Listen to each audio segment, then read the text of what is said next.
আসসালামু আলাইকুম ওয়া রাহমাতুল্লাহি ওয়া বারাকাতুহু। আলহামদুলিল্লাহি রাব্বিল আলামিন ওয়াস সালাতু ওয়াস সালামু আলা রাসূলিহিল আমিন ওয়া মান তাবিআহুম বিইহসানিন ইলা ইয়াউমিদ্দিন, আম্মা বা'দ। প্রিয় শ্রোতা মণ্ডলী, আজকের ভিডিওতে আপনাদের সম্মুখীন যেই বিষয় নিয়ে আলোকপাত করব ভেবেছি তা হচ্ছে আত্মীয়তার সম্পর্ক বজায় রাখা। দ্বীনে ইসলামে আত্মীয়তার সঙ্গে সম্পর্ক বজায় রাখা, আত্মীয়তার সঙ্গে সদাচরণ করার অত্যন্ত গুরুত্ব এবং মাহাত্ম্য দিয়েছে। এর ফজিলত সম্বন্ধে আনাস বিন মালিক রাদিয়াল্লাহু তাআলা আনহু থেকে বর্ণিত, তিনি বলেন, রাসূল সাল্লাল্লাহু আলাইহি ওয়াসাল্লাম বলেছেন, মান আহাব্বা আইয়ুবসাতা লাহু ফি রিজকিহি, যে ব্যক্তি চায় যে তার রিজকে বৃদ্ধি হোক, ওয়ায়ুনসাউ লাহু ফি আসারিহি, এবং তার আয়ু দীর্ঘ হোক, সে ব্যক্তি যেন আত্মীয়তার সঙ্গে সদাচরণ করে।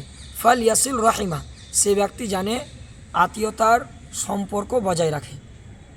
এ হাদিস থেকে বুঝতে পারা যাচ্ছে যে কোনো ব্যক্তি যদি আত্মীয়তার সঙ্গে সম্পর্ক বজায় রাখে তাহলে রাসূল সাল্লাল্লাহু আলাইহি ওয়াসাল্লাম সেই ব্যক্তির জন্য দুটো খুশির খবর শুনিয়েছেন।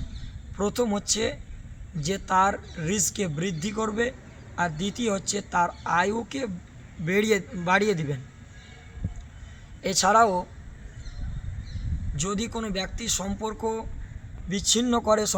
ছিন্ন করে তো তার ব্যাপারে আল্লাহ রাব্বুল আলামিনের পক্ষ থেকে কঠিন শাস্তি রয়েছে। এর মর্মে আল্লাহ রাব্বুল আলামিন সূরা মুহাম্মদ আয়াত নম্বর 22 এবং 23-এর মধ্যে বলেন, তোমরা কি আশা করো না যে তোমরা যদি ক্ষমতা পাও তবে পৃথিবীতে বিপর্যয় সৃষ্টি করবে এবং আত্মীয়তার সম্পর্ক বিচ্ছিন্ন করবে।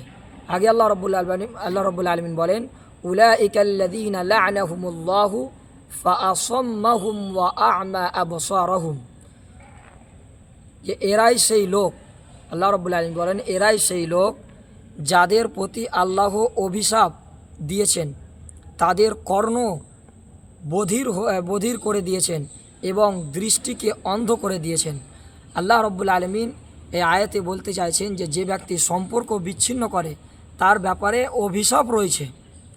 এছাড়াও হযরতে মুসা আশআরী রাদিয়াল্লাহু তাআলা আনহু থেকে বর্ণিত, তিনি বলেন, রাসূল সাল্লাল্লাহু আলাইহি ওয়াসাল্লাম বলেছেন, লা ইয়াদখুলুল জান্নাতা কাতি', সম্পর্ক বিচ্ছিন্নকারী জান্নাতে প্রবেশ করবে না। সহিহ বুখারীর হাদিস। এই কোরআনী আয়াত এবং হাদিসগুলো থেকে যে সারমর্ম বার হচ্ছে সেটা হচ্ছে কি, যে ব্যক্তি আত্মীয়তার সঙ্গে সম্পর্ক বজায় রাখবে সেই ব্যক্তির জন্য অনেক ফজিলত রয়েছে, এবং যে ব্যক্তি সম্পর্ক ছিন্ন করবে সেই ব্যক্তির জন্য আল্লাহ রাব্বুল আলামিনের পক্ষ থেকে অনেক কঠিন শাস্তি রয়েছে। এখন যদি দেখা যায় সোসাইটি যদি দেখা যায়, তাহলে অনেক মানুষ নিজের আত্মীয়তার সঙ্গে সম্পর্ক বিচ্ছিন্ন করে তাদের সঙ্গে কথাবার্তা নাই, তাদের সঙ্গে চলাফেরা সব কিছু বন্ধ করে দিয়েছে, কিন্তু এটা আমাদের জন্য কখনোই সঠিক নয়। তাই আমি শেষে আল্লাহ রাব্বুল আলামিনের কাছে দোয়া করি, আল্লাহ রাব্বুল আলামিন তুমি আমাদের সকলকেই তৌফিক দান করো যে আমরা সকলে জানি একে অপরের সঙ্গে সম্পর্ক বজায় রাখি। আমিন। ওয়া আখিরু দাওয়ানা আলহামদুলিল্লাহি রাব্বিল আলামিন।